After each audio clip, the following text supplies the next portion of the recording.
بتبقى بدايته فكرة، ناسيين اللي فات ودايما باصين لبكرة، ومفيش حاجة مستحيلة تقدر عليها. الجاي في حياتك انت عارفه ورسمه، ده لكل واحد في حلم مكتوب باسمه، كل الحكاية وما فيها نتعب شوية.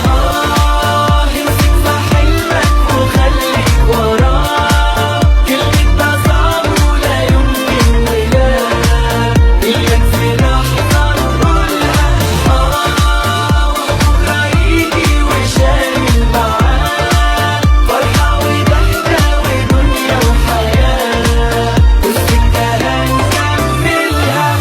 الأيام اللي في حياتنا بنعيشها مرة، اوعى تستسلم في ثانية للحظة مرة، ده اليوم الحلو اللي يمشي في بعده عشرة. اللي يحب الدنيا دايما بيشوف جمالها، وبتقدر توصل عيونه للنور في ليلها، لو في قدامك حواجز دلوقتي شيلها. خلي أحلامك